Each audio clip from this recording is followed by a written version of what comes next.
Welcome to the Bill Walton Show, featuring conversations with leaders, entrepreneurs, artists, and thinkers. Fresh perspectives on money, culture, politics, and human flourishing. Interesting people, interesting things. Welcome to the Bill Walton Show. I'm Bill Walton. We've all been rightly appalled by yet another school shooting, this time in Uvalde, Texas. There's so many troubling aspects to this. The number of children murdered, the profile of the shooter, and the behavior of the law enforcement officers. As ever, there are cries to do something, which really means do something about guns. Yet the gun law now in Congress won't do anything to prevent future school shootings. There's a lot of evidence to show why it won't work, especially when existing gun laws appear to cost more lives than they save. Dr. John Lott, my guest today, knows more than almost anyone else about this subject. Dr. Lott is president of the Crime Prevention Research Center, a PhD in economics. He spent 25 years in research and is author of many books on the topics, including More Guns, Less Crime, which kicked off this debate, and Gun Control Myths.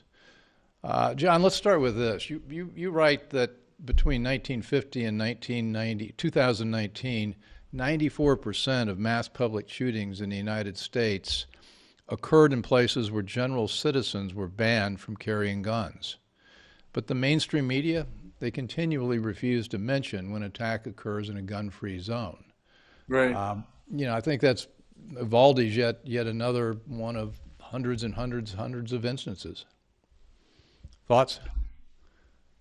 No, exactly. I mean, the Texas the Tulsa, Oklahoma hospital shooting was another example. You read the manifesto for the Buffalo mass murderer there. He goes and spends a great deal of time in his manifesto explaining why he wanted to pick the particular target he did. He wanted to go to a place where he knew victims there, the civilians, wouldn't have concealed handguns to go and protect themselves. We have many of those examples where we've gone and read through the diaries or other statements that these killers have made. These people may be crazy in some sense, but they're not stupid. Their goal is to try to go and get media coverage. And they know the more people they kill or wound, the more media coverage that they're going to get. The Sandy Hook killer, for example, he had spent 2.5 years studying mass public shootings over the previous 40 years. He had done what the police described as akin to a doctoral dissertation.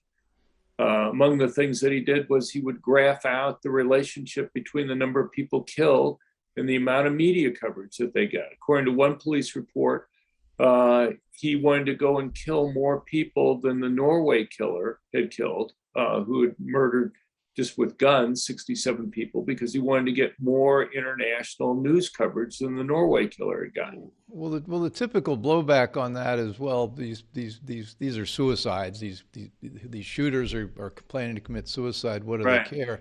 But what you're showing is that they really do care, that they want to live in infamy. Exactly. And they drive the numbers up. They'll get their whatever in heaven, or not in heaven, in hell. No, exactly. You can't read these diaries or other things that these people leave and not come away with the, obvious fact that they want to commit suicide, but they feel unappreciated. At some point along the line, people discovered that if they went and killed a lot of other people, they would get attention, that people would know that they had been here. And so if you're going to stop these attacks, what you have to do is try to take away the coverage that they're going to get. And I'm not talking about banning the First Amendment or something like that, or rewriting it. But if you can get somebody there quickly with a gun to stop them, it can reduce how many people they think they're going to be able to go and kill. It's You point out that even in right to carry states or in concealed carry states, that they still have very tiny pockets of vulnerability, the so-called gun-free zones. Right. And most schools are in the gun-free zone category, and that's like putting a sign on the school saying, this is open for target shooting. Right. Exactly. Look, let's say, God forbid, somebody was threatening you or your family, was really seriously threatening you. Would you feel safer putting a sign in front of your home that said this home is a gun-free zone? Would the, prospective murderer go and say, well, I can't go in there because I can't take my weapon in there because I'm not allowed to do it? No, what would happen is the exact opposite. It would actually serve as a magnet for that person to go in there because he knows he'd be relatively more successful. It would be an easier task for him to go and do it. But look, people know they would never put a sign like that up in front of their home. Well, if you're not going to put a sign like that up in front of your home, why would you put it up in front of other places that you really care about protecting?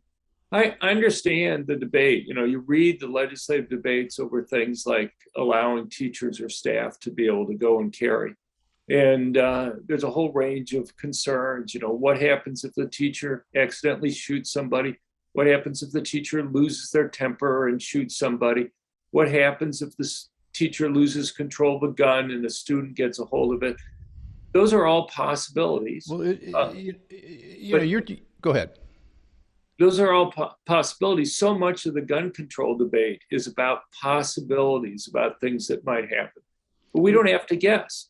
We have 20 states that to varying degrees have teachers and staff carrying. Some of them have had it for decades. And you can go and look to see. And you don't find one single example of any of these types of concerns actually occurring in the thousands of schools that have teachers and staff carry. Well, you're making a case, a statistical case. I think, to me, part of the problem is this.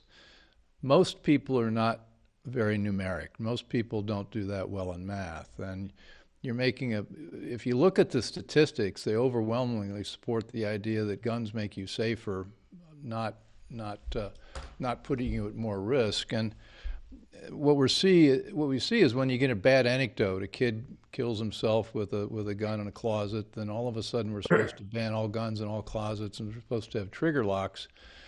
And those laws that are supposed to protect people are aimed at incidences which might be 1/10% of the number of lives that might be saved by not having gun locks, by not having a lot of the laws. So even our existing gun laws, which are meant to so-called protect people, end up hurting more people than they save. A lot of these are empirical questions to try to go and figure out what the net effect of these things are. I mean, I can look across countries, for example. We have data on what's called hot burglaries. These are burglaries that occur while the residents are in the home. Burglars in the United States spend about twice as long casing a home before they break in compared to their British counterparts. And what's the reason that they give? They're worried about getting shot. And one way to try to protect yourself and prevent yourself from getting shot is make sure nobody's home, because then nobody's there to fire a gun at you. The British burglars don't care about that too much, and they also break in a lot more. So look, as you mentioned, I'm an economist. One of the things there are a couple of ideas that economists have, but probably one of the simplest is just that if something's more costly, people do less of it. The greater the reward, the more they do of it. And if you make it costly and risky for criminals to commit crime, either with higher arrest rates or higher conviction rates, or in terms of the fact that a victim might be able to go and defend themselves, you can also make it risky for them to commit those crimes and reduce it. Well, I suffer from the same issue you do. I studied finance and statistics, and so I tend to look at these things in terms of cost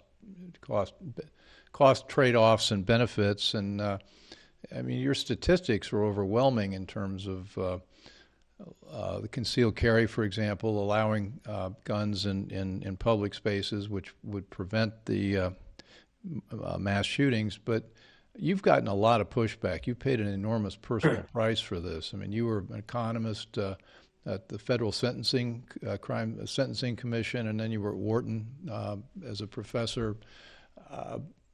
And when you published your first book, More Crimes, or More Guns, Less Crime, uh, everybody came out of the woodwork and began attacking you. Tell me what that was like, and who were the opponents, and what were the lines of attack?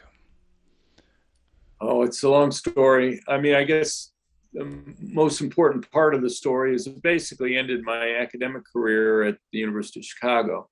My book, More Guns, Less Crime, came out in May 1998. In November 1998, Mayor Daley called up Hugo Sonnenschein, the president of the University of Chicago, and spent, I'm told, 45 minutes talking about all the wonderful projects that the city wanted to do with the school. And then at the end of the conversation said, but Lott's continued presence at the University of Chicago was going to do, quote, irreparable harm to the relationship between the city and the school. A couple days later, I get called into Dan Fischel, meeting with him and another professor. And Dan basically said, look, John, you're probably one of the worst treated people in academia. I'm really sorry to have to do this, but we're going to have to let you go. And I said, this is in the middle of the school year. You can't do this in the middle of the school year. And he said, you'll destroy my career. So anyway, I'm not going to go through all the back and forth, but after a few days, the agreement was that if I promised not to talk to the media anymore about my work, they would let me stay there through the end of the school year. So if you kind of look from like May when the book came out until November, I was doing a lot of media. And then I basically go radio silent. You may not remember, but in 1999, there was a lot of push on new gun control laws. I would get a lot of calls from Max Boot, who was the op-ed editor at the Wall Street Journal at the time, saying, John, you got to write a piece for us. Okay. So I ended up going to Yale. And then the second year I was at Yale, I was asked to testify in Hawaii on a couple gun registration licensing bills that they had. And before I went there, I'm sorry if you wanted me to stop. Well, no, it's interesting. I just wanted to point out, I'm not doing this to put you through your personal hell again, but the cancel culture that we're seeing today with regard to, pick a topic, vaccines, Sure. different views on Ukraine, whatever. It started way back, back. Oh, yeah, no. And you were an early victim of that. Right. I'll finish the story about Yale, and then I'll give you like a story from the Los Angeles Times, which is also relevant. So anyway, before I went out to testify in Hawaii, I told the state legislators who were inviting me out, look, you're going to have the Honolulu police chief testify in favor of the bill. You don't want to sandbag them. You want them to be able to go and do research on this, but tell them in advance that there are two questions that you want to ask. One question is, how many crimes have you been able to solve since registration licensing went into effect in 1960 in Hawaii? And the second one is, how much does it cost each year to go and run the program? I basically knew the answer to the first question. And so anyway, he gets there, and because I wanted to force him to be able to answer the question. I didn't want him to be able to say, well, I'll have to look at it and get back to you. So anyway, he gets up there and testifies. And he said he'd looked and he couldn't find a single crime that they've been able to solve as a result of licensing and registration. And, I can kind of go through and explain why that's the case if you want. But then he also was asked, how much does it cost? And he said it costs about 50,000 hours worth of police time each year. So, the trade-off is, at least if you could point to thousands of crimes that you had solved, or hundreds, or a couple dozen, or at least one or two, then there'd be some trade-off. But 50,000 hours of police time each year, that's a lot of crimes that you could have solved with 50,000 hours worth of police each year. So, the cost benefit there, you could just feel the air go out of the room. But, and one last story about the LA Times. I used to write somewhat regularly for the Los Angeles Times for like 4 or 5 years. And, I have a few pieces in a year or whatever. And then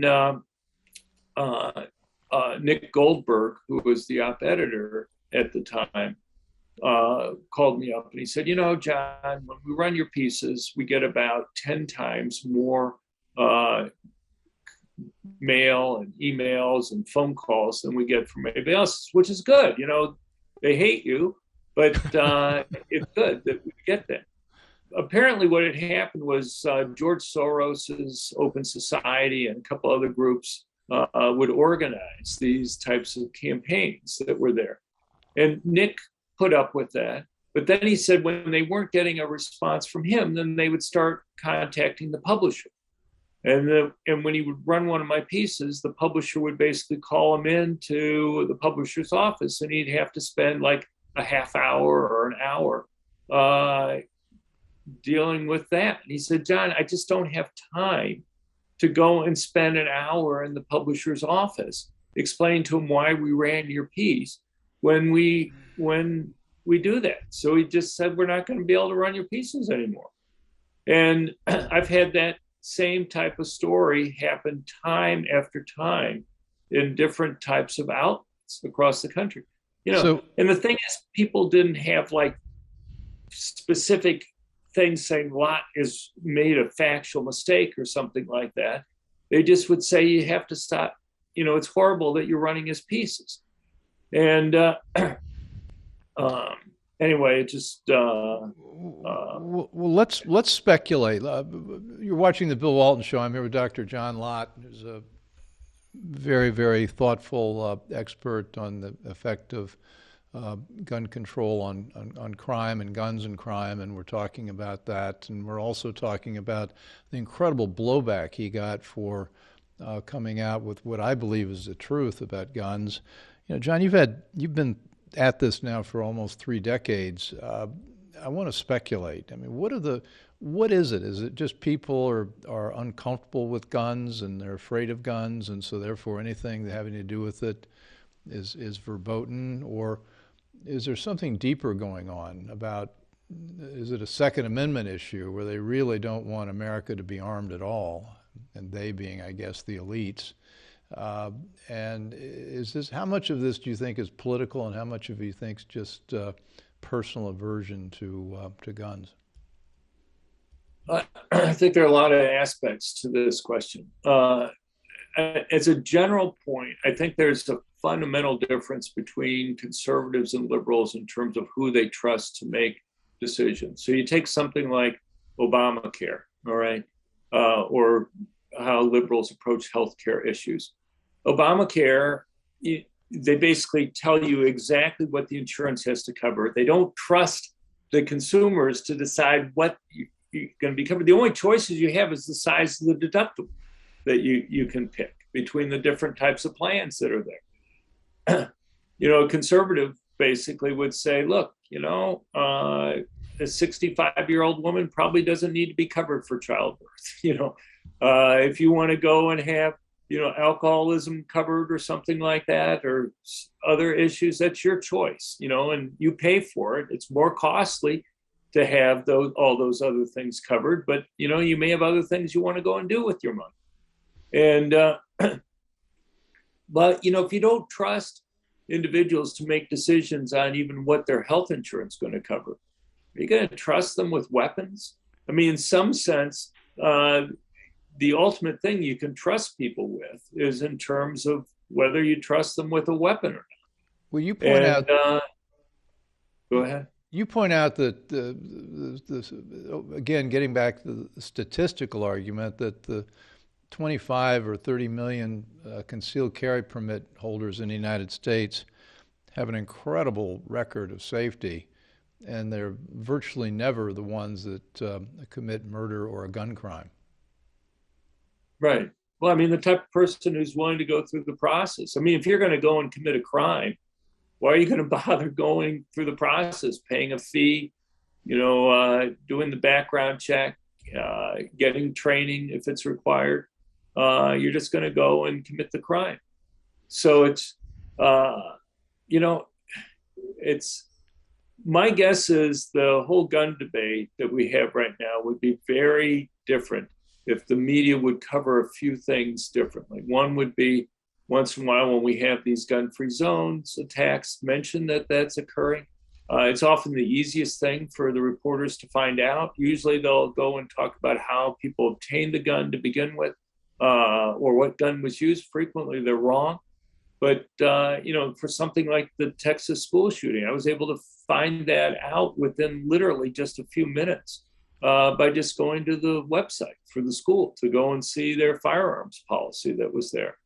The same with the Tulsa hospital shooting. So, these are not difficult things to go and find out, but you will search in vain to find those types of cases. Other instances would be on our website at crimeresearch.org. We have literally dozens of cases over the last few years where people with permanent concealed handguns have stopped what otherwise would have been a mass public shooting. But you will find that those usually only get local news coverage. And the few times that they do get national news coverage, the national news coverage often botches the story. We have the Parkland shooting. Few people would know that just a few months after that, there was an attempted school shooting at an elementary school gathering that was very close to Parkland. It was at a park right next to the school. A man came up, started firing his gun. Hundreds of students, parents, teachers were there.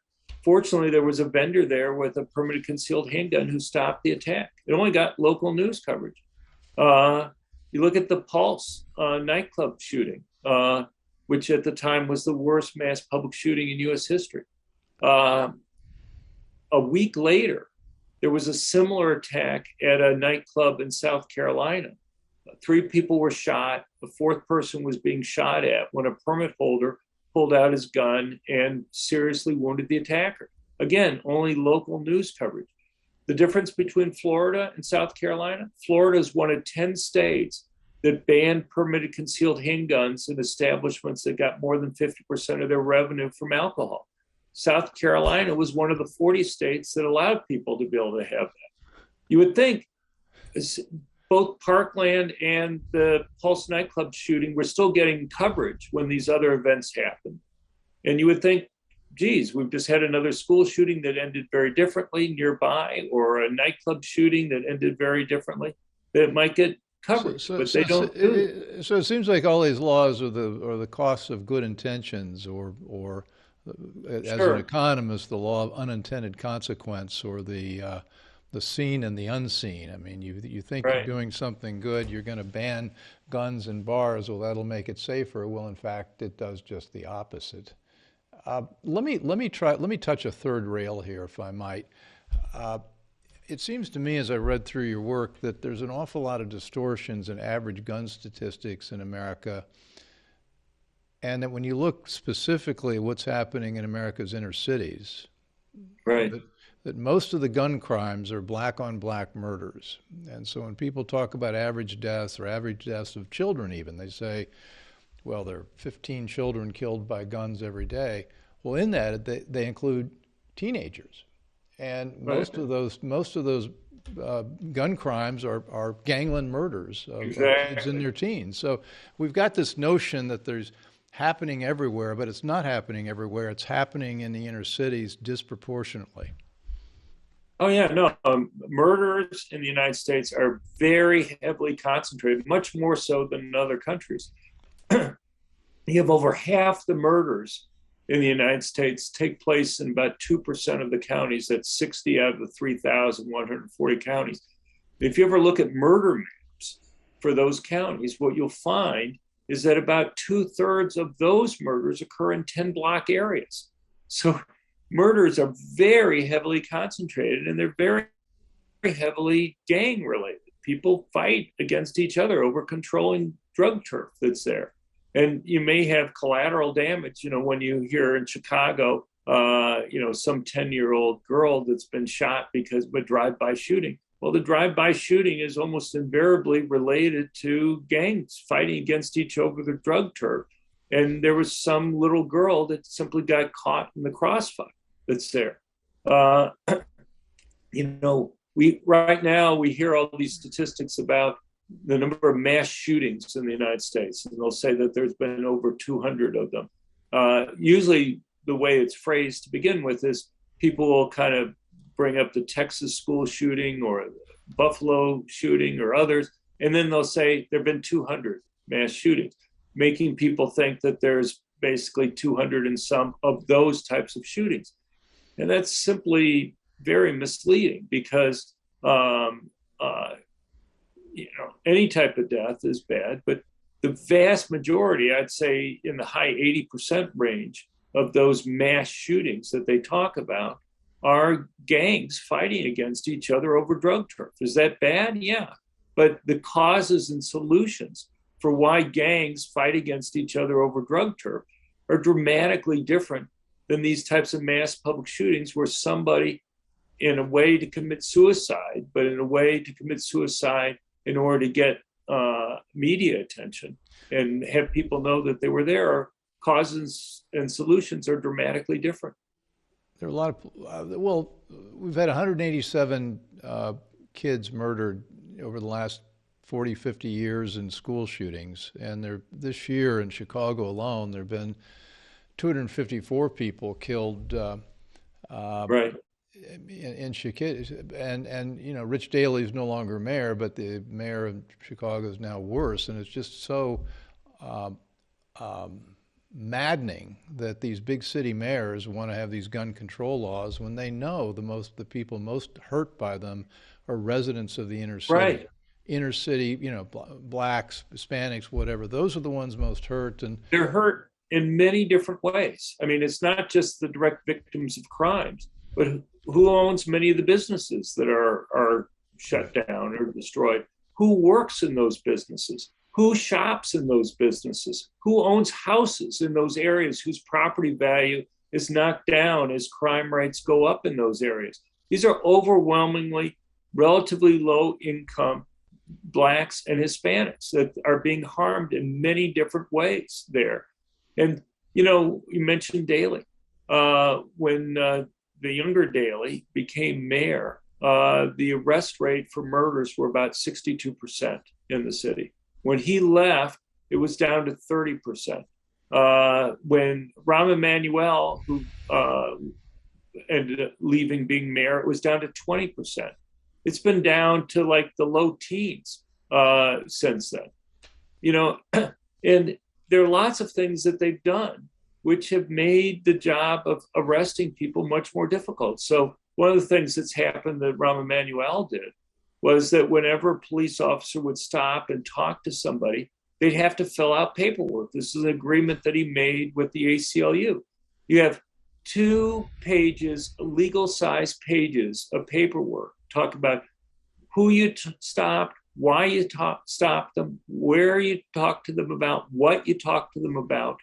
And it would take like 45 minutes to an hour and 15 minutes to go and fill out the paperwork that's there. So you're a police officer and you talk to 4 people in the morning. Your afternoon is taken up filling out paperwork. What does that do to your incentive to even go and talk to people that's there? What does that do in terms of taking police officers off the street there? They've had this now for years. And as far as I know, nothing's ever come of them going and taking all that paperwork there. The ACLU thought, I guess, that they'd be able to bring lots of lawsuits and stuff with the information that they were gathering. But, again, this is the type of thing where there's been huge costs in terms of removing police from the streets. The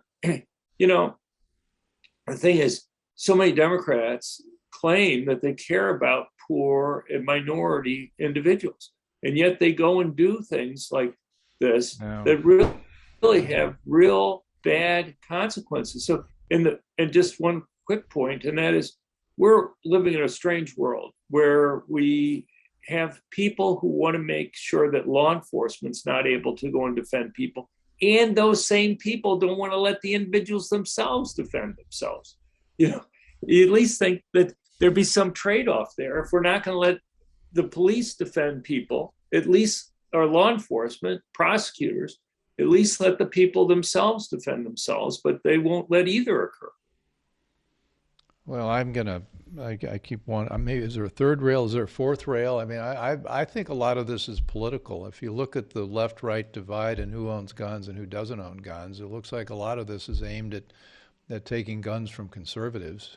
And it's a little bit like the vaccines were used in the Pentagon to drive a lot of people out of special forces because they didn't want to vax, and it was almost a litmus test for who had the correct political beliefs or did not. And the guns are just a piece, a subset of that larger agenda, I think. Right. But let's go to the law enforcement and the police, because one of the things I mentioned at the outset, the behavior of the law enforcement officers in Texas, in Uvalde, was strange, and I haven't studied it, and I don't have the expertise to figure what they should have done or shouldn't done. Is there anything that because we've been demonizing police the way we have, that they were less likely to go in and do something? Yeah, I don't know if that. My own belief is probably people are human, and we like to all think that if we were in that type of heroic situation, we'd run in, we'd save the day that's there. Not everybody's like that, and we may not be when it actually comes down to it. The bizarre thing was, police were waiting outside for over an hour. It finally ended because an off-duty Border Patrol agent, against orders, went in and rescued his family that was inside and killed the murderer that was there. But you have these calls from these young kids on their cell phones, and they're, pleading with somebody to come in and help them. And the murderer there's hearing them make phone calls and then killing the kids. Yeah. And it just rips your heart out to know that the officers were out there. But look, here's one of the reasons why it's important to have teachers and staff be able to go and carry. And that is, it's one thing to require somebody to have to run in to a dangerous situation, okay, to run towards the gunfire. But if you're a teacher or a staff person who's in the classroom, you have no choice. Either you go and defend yourself and your students that are there, or you're dead. It's not like you just can go and hide behind the desk that's there and everything's going to be fine. And so your incentive to actually go and use your ability, to whatever weapon you have, to stop the attack there, you have a very strong incentive to do that. And so at least a lot stronger than somebody from the outside to do it. And I have to say, one of the things, people point to, like the Buffalo case, the grocery store, where there was an armed guard that was there. And a lot of the gun control advocates will say, well, see, this proves that a good guy with a gun can't stop a bad guy with a gun. I've been writing about this for years. It's pretty frustrating, but if you have one person in uniform guarding a place, they have an incredibly difficult job. These attacks. That person is also known as the target. Exactly.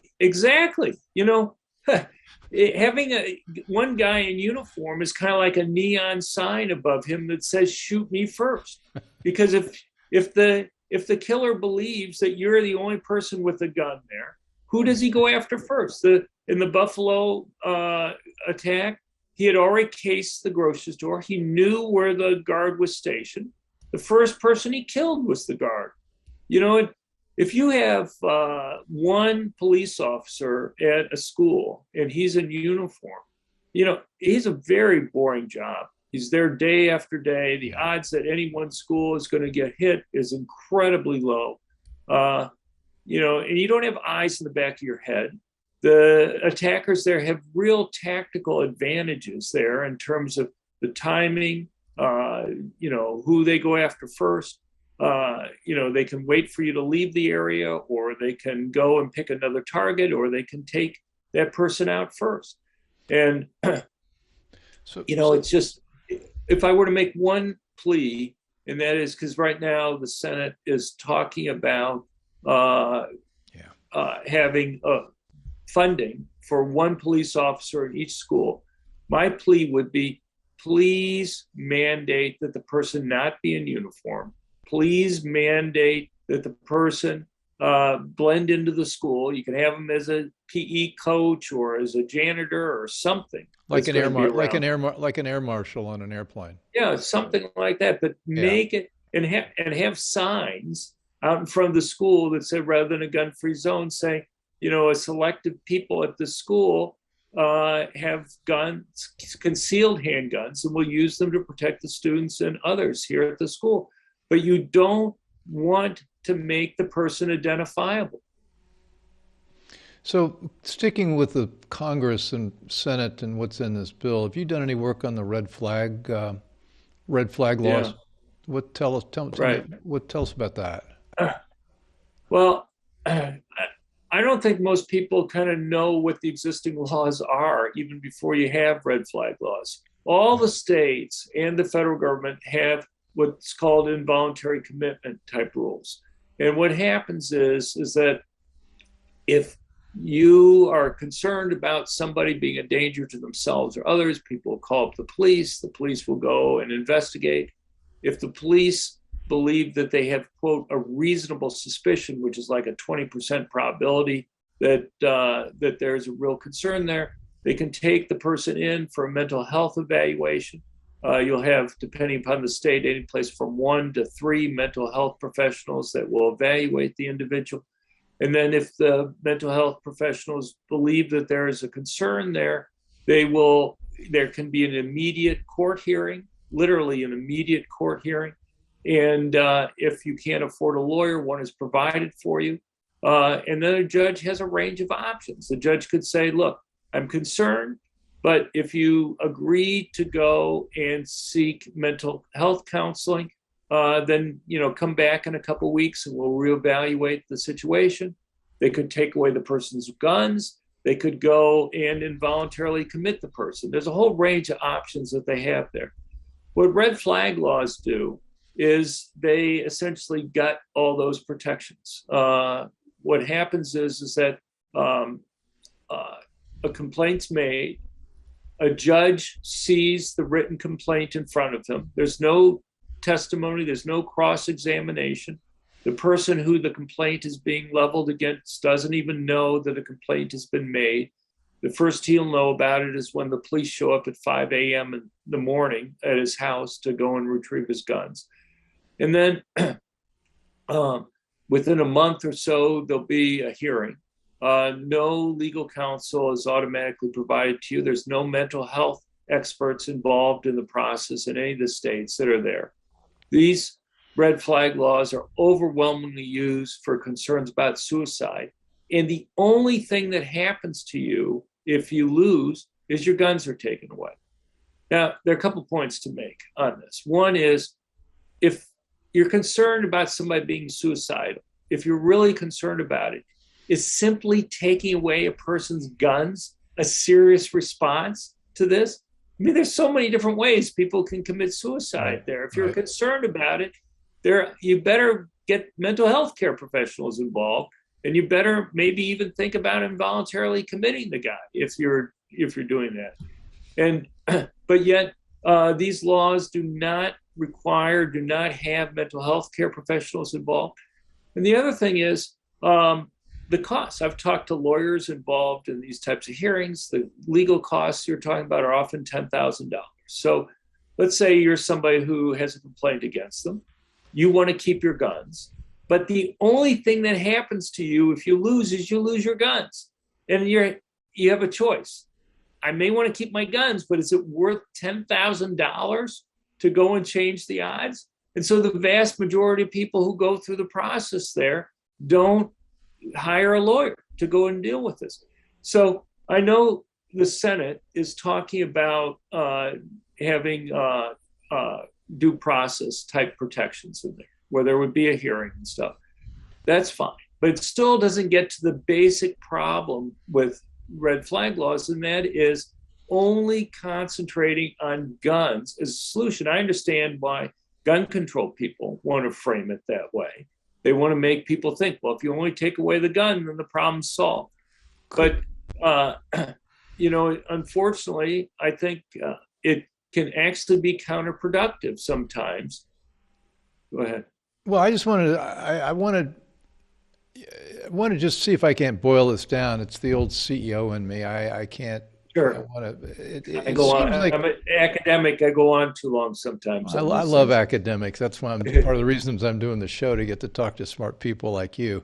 But it seems like the essence of this is if you aim at the perpetrator or aim at the gun, the instrument, you don't end up producing any result. As you, exactly. I think you've written, there are 2.5 million schizophrenics in the United States. Right. And half of the mass murders we've seen were already under some sort of psychiatric care. So that doesn't produce anything. Yet if you focus on people's ability to defend themselves, which would be concealed carry, and having plainclothes police in a school, and just a plainclothes policeman solves a problem where people say, "Oh, we can't give teachers concealed carry." Well, if you had one plainclothes cop in there, it seems to me like ability to defend knocks out 99% of the cases that would occur. Is that a fair summary of? No, I think that's an excellent summary of what I've been saying. Yeah, no, I think that's an excellent summary. How can we get the word out? Who are allies in this? I'm seeing you, and I've been unbelievably impressed with them. I mean, your books are fascinating. You look at them on Kindle, and it'll say you've got an hour left to go. Okay, that's fine. But then you look at the larger version of it, and you've got like 2/3 of the book is research and footnotes and cross references and studies. I mean, you've done more analysis of this than anybody on the other side of the gun control debate. Well, I don't know. I mean, it's been a long process. But, who else do we have on our side? Let me see if I can't boil it down. How do we develop a consensus to get your point of view into more people's minds? Right. Well, it's an interesting problem, and that is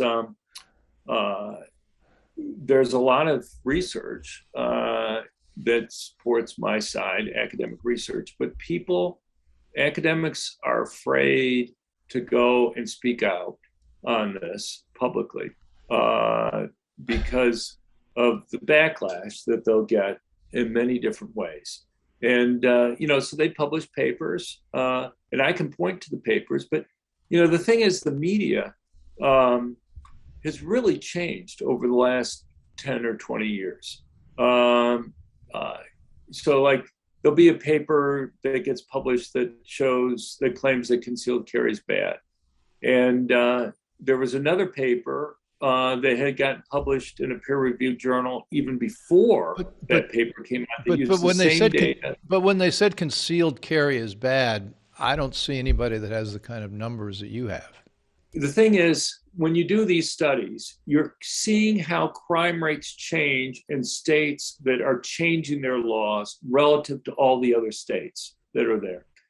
And so the implicit assumption is that when a state changes its law during the period that you're looking at, adopting concealed carry, you're seeing a much bigger increase in the number of concealed carry permits in that state relative to the comparison groups that you have.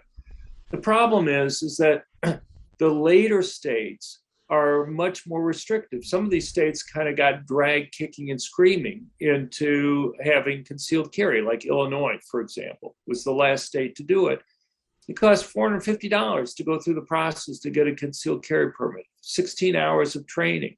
You're banned for most of the time for getting training in Chicago. You can't take it on public transportation. All sorts of restrictions that are there. And so, you compare Illinois to Indiana, neighboring Indiana, like 22% of the adult population is a concealed carry permit. In Illinois, it's like 4%. Well, it's simple. In Illinois, it costs $450. In Indiana, it costs $12.95. And you also see a change in the mix of who gets it. In Illinois, it's much more wealthy, suburban whites. In Indiana, it's much more inner city poor people that get concealed carry permits. But the point is that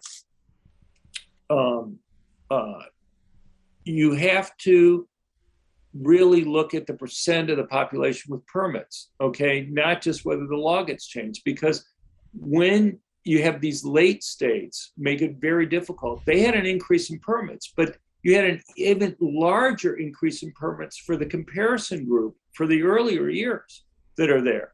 And so there, you would expect a bigger drop in crime for the early states, even though you think you're measuring just the change, what they would academics call a dummy variable for, just a 1-0 variable for the states that's there. So for over 20 years, I've been trying to argue, look, guys, when you look at this stuff, you really need to, these laws vary a lot across states. You really need to look at the percent change in the population with permits there to get an idea of how the risk for criminals is changing. And even better, look at what population groups, because if I have more permits for wealthy whites that live in the suburbs who aren't likely to be victims of violent crime, I'm not going to see the same impact on crime as I'm going to see if I have people who live in high crime urban areas getting permits. Right. And so you really can't compare. You can't compare Illinois with its demographics with Indiana and its demographics and see how much effect it would have. Right. Because it's not helping the people that it should help. So I've tried to make that argument, but it's kind of like impervious to some people. And it's just, to me, some of these things just seem so obvious, but it's just, you do what you can on it. But the thing is also just the media. It's just, even 10 years, 20 years ago, there used to be this ethic in journalism where you'd interview people on both sides of an issue. You read the New York Times and Washington Post and stuff. But it just, I talk to my kids and I say, we'll be talking, one of them will go and say, well, Dad, look at this article in the New York Times. And I'll say, yeah, okay, I read it. And I said, and I'll say to him, do you really believe that there's only people on one side of the issue that this reporter could have interviewed? The reporter could have interviewed your dad, for example, as somebody who would have given something on the other side of this, because it'd be doing something with law enforcement or something. And it's just, I think a lot of people come away now these days thinking that there's really no argument to be made on the other side for these things. The thing is, even when reporters would interview people on both sides, they had lots of games that they could play. If you go and interview somebody for a half hour, there's certain things that the person being interviewed would make stronger statements than other statements. You could pick the weakest thing that you would put in there to say, well, I interviewed both sides. When you mentioned you looked at my book, The Bias Against Guns, one of the things that I looked at there, I'd gone through and looked at reporting on different things. The New York Times, for example, when they would go and do a news story on a new study on gun control. First of all, they'd only do news articles on gun control studies that kind of showed what they wanted to show.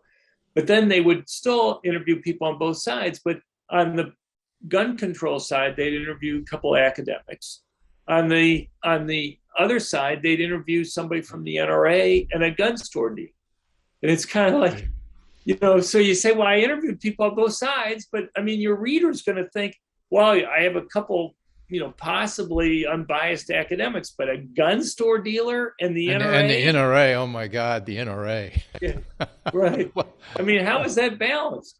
Well, it's happening everywhere, John. The law schools now, Yale, you were there, in the law school now, there's a big movement saying they don't have to defend all type clients. It used to be everybody was entitled to advocacy and a lawyer, and now they're saying, well, if these people hold unacceptable views, they're not entitled to representation. That's a lot like what's going on here. Right. Well, it's just part of the same thing. Well, I'm going to take up that we've got to get the word out. We've got to get more people because your books are unbelievably persuasive. Now we can find you on guncontrol.org. And on crimeresearch.org, crimeresearch.org, and then you're appearing a lot on a lot of radio stations around the country. But I'm very, very happy you could be here. Unfortunately, we've got to wrap up, and I think you're going to catch a plane to go on vacation. So I want to let you get to that. So anyway, thanks for joining, John, and I think we'll continue with this. I hope sometime in the future when the next big thing comes up. Thank you for your time. Well, thank you. This has been the Bill Walton Show, and as always, you can find us on Substack and YouTube and Rumble and all your major, wherever you get your podcast, Apple, Spotify, and hope you found this illuminating. I certainly did in doing the research, and I think we need to think about guns differently, and we need to think about guns in a way that say they can make us safer, and they're not that dangerous. So stay tuned for what's true, what's right, and what's next. Thanks. I hope you enjoyed the conversation. Want more? Click the subscribe button or head over to thebillwaltonshow.com to choose from over 100 episodes. You can also learn more about our guest on our Interesting People page. And send us your comments. We read every one, and your thoughts help us guide the show. If it's easier for you to listen, check out our podcast page and subscribe there. In return, we'll keep you informed about what's true, what's right, and what's next. Thanks for joining.